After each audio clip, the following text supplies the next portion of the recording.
পরিবর্তন করা চলিব। মহাত্মা গান্ধীক অপমান করা বন্ধ করো। মহাত্মা গান্ধীক অপমান করা বন্ধ করো। সরকার জাতির পিতা মহাত্মা গান্ধীর আমার আসল নাম হরণি করা না চলিব। জাতির পিতা মহাত্মা গান্ধীর আমার আসনে কেন্দ্র সরকারের ধন কর্তন করা না চলিব। পুঁজি কর্তন ষড়যন্ত্র বন্ধ করো। হিমন্ত বিশ্ব শর্মা পূৰ্বৰ ইউপিএ চৰকাৰে কংগ্ৰেছ নেতৃত্বাধীন ইউপিএ চৰকাৰে ভাৰতবৰ্ষৰ প্ৰতিজন মানুহে যাতে কাম পায়, বছৰত 100 দিনৰ কামৰ গেৰাণ্টিৰে এমজিনেগ্ৰা এটা আইন আনিছিল আৰু সেই এমজিনেগ্ৰাৰ জৰিয়তে দেশখনৰ কোটি কোটি মানুহে জব কাৰ্ড লাভ কৰিছিল আৰু সেই জব কাৰ্ডৰ জৰিয়তে কাম লাভ কৰিছিল। ভাৰতবৰ্ষৰ ইতিহাসত কেন্দ্ৰীয় চৰকাৰে যিখিনি পদক্ষেপ লৈছে স্বাধীনতাৰ পিছৰে পৰা আজিৰ তাৰিখ পৰ্যন্ত কেইটামান অন্যতম কথা বা অন্যতম আইন বা দেশবাসীৰ কাৰণে যিখিনি চৰকাৰ এখনে উপহাৰ দিয়ে তাৰে ভিতৰত অন্যতম হৈছে এমজিনেগ্ৰা আইন। অন্যতম হৈছে ফুড ছিকিউৰিটি বিল। প্ৰতিজনে খাদ্য পাব লাগিব। গতিকে জব কাৰ্ডৰ জৰিয়তে শ্ৰমিকসকলক কাম দিবলৈ নৰেন্দ্ৰ মোদী ডাঙৰীয়াই যেতিয়াৰ পৰা দেশৰ প্ৰধানমন্ত্ৰী হৈছে, দিল্লীত বিজেপিৰ নেতৃত্বত যেতিয়াৰ পৰা NDAৰ চৰকাৰ হৈছে, তাৰপিছত দেশৰ শ্ৰমিকসকলে জব কাৰ্ড হোল্ডাৰে 100 দিনৰ কাম নাপায়। এমজিনেগ্ৰাৰ নামত বাজেট কমাই দিছে। নৰেন্দ্ৰ মোদী ডাঙৰীয়া আহি এমজিনেগ্ৰাৰ নামত যিখিনি বাজেট দিব লাগে, যিখিনি ধন ৰাজ্য চৰকাৰসমূহলৈ দিব লাগে, এই চৰকাৰে কমাই দিছে।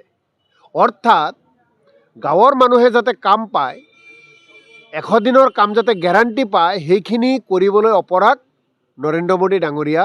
তেওঁ গাঁৱৰ মানুহৰ উন্নয়ন নিবিচাৰে। আদানী আম্বানীক ভাল পোৱা NDA চৰকাৰে, নৰেন্দ্ৰ মোদীয়ে, বিজেপিয়ে জব কাৰ্ড হোল্ডাৰক ভাল নাপায়। আজি আপুনি বৰপেটা জিলাত চাব, বিগত বেছি দিনৰ কথা নকওঁ, 2টা বছৰত যদি আপুনি জব কাৰ্ড হোল্ডাৰৰ ওচৰলৈ যায়, চাব যে তেওঁলোকৰ একাউণ্টত ধন অহা নাই, 100 দিনৰ কাম দিব পৰা নাই। যি সময়ত জব কাৰ্ড হোল্ডাৰক কাম দিয়াৰ কাৰণে ব্যৰ্থ হৈছে নৰেন্দ্ৰ মোদী ডাঙৰীয়াৰ চৰকাৰ, যি সময়ত জব কাৰ্ড হোল্ডাৰে প্ৰতিবাদ কৰিব লগা হৈছে, যি সময়ত বাজেটত ধনৰ অভাৱ হৈছে নৰেন্দ্ৰ মোদী ডাঙৰীয়াৰ এমজিনেগ্ৰাৰ নামত, সেই সময়ত এমজিনেগ্ৰাৰ নাম পৰিৱৰ্তন কৰি বেলেগ এটা নামকৰণ কৰি তেওঁলোকে জাতিৰ পিতা মহামানৱ মহাত্মা গান্ধীক অপমান কৰিছে। মহাত্মা গান্ধীয়ে কৈছিল, জাতিৰ পিতাই কৈছিল, গাঁৱৰ উন্নয়ন হ'লেহে দেশৰ উন্নয়ন হ'ব। যিটো গ্ৰাম স্বৰাজ, সেই গ্ৰাম স্বৰাজৰ আন্দোলন কোনে আৰম্ভ কৰিছিল? মহাত্মা গান্ধী ডাঙৰীয়াই কৰিছিল। গতিকে জাতিৰ পিতাৰ নামত থকা এটা আইন তাক পৰিৱৰ্তন কৰি নৰেন্দ্ৰ মোদী ডাঙৰীয়াই কি লাভান্বিত কৰিব বিচাৰিছে? নৰেন্দ্ৰ মোদী ডাঙৰীয়াই ভাবে যে স্বাধীনতা আন্দোলনত ভাগ লোৱা প্ৰতিজন মহান ব্যক্তিৰ নাম ইতিহাসৰ পৰা মুছি পেলাব লাগে। ইতিহাসত কেৱল RSSৰ নাম থাকিব লাগে, দীনদয়াল উপাধ্যায়ৰ নাম থাকিব লাগে আৰু নৰেন্দ্ৰ মোদীৰ নাম থাকিব লাগে। Job card holder, job card এতিয়া মানুহে বাদে দিলে। জব কাৰ্ডবিলাক এনেকুৱাভাৱে বাকচত ভৰাই থৈছে, তাতে আপোনাৰ মকৰাজাল লাগিছে। জব কাৰ্ডত মকৰাজাল লাগিছে। হিমন্ত বিশ্ব শৰ্মাৰ ৰাজ্য চৰকাৰে কেন্দ্ৰীয় চৰকাৰৰ পৰা এমজিনেগ্ৰাৰ নামত ধন আনিব পৰা নাই আৰু এই ৰাজ্য চৰকাৰেও দিব পৰা নাই। গতিকে জব কাৰ্ড হোল্ডাৰৰ লগত প্ৰতাৰণা কৰি আছে চৰকাৰে, তেওঁলোকক বঞ্চিত কৰিছে। গতিকে আমি মহাত্মা গান্ধী ডাঙৰীয়াৰ প্ৰতি নৰেন্দ্ৰ মোদী ডাঙৰীয়াই যিটো অপমানমূলক কাম কৰিছে তাৰ তীব্ৰ বিৰোধিতা কৰিছোঁ।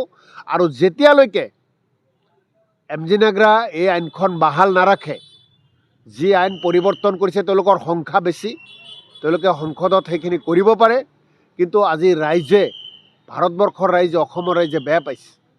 জাতিৰ পিতাৰ লগত কোনো ৰাজনীতি কৰিব নালাগে। যিজন জাতিৰ পিতাৰ নেতৃত্বতে আমি স্বাধীনতা লাভ কৰিছোঁ, মহাত্মা গান্ধীৰ নেতৃত্বতে ভাৰতবৰ্ষ স্বাধীন হৈছে, তাৰ কাৰণে নৰেন্দ্ৰ মোদী আজি প্ৰধানমন্ত্ৰী হ'ব পাৰিছে, নৰেন্দ্ৰ মোদী ডাঙৰীয়া। আৰু তাৰপিছতে সেইজন ব্যক্তিৰ লগত প্ৰতাৰণা, সেইজন ব্যক্তিৰ লগত চল চাতুৰি। তাৰমানে কি বিচাৰিছে? যে পৰৱৰ্তী আহি থকা নৱপ্ৰজন্মই, আহি থকা নিউ জেনেৰেশ্যনে সকলোকে বাদ দি কেৱল নৰেন্দ্ৰ মোদীৰ নামে মনত ৰাখিব লাগিব।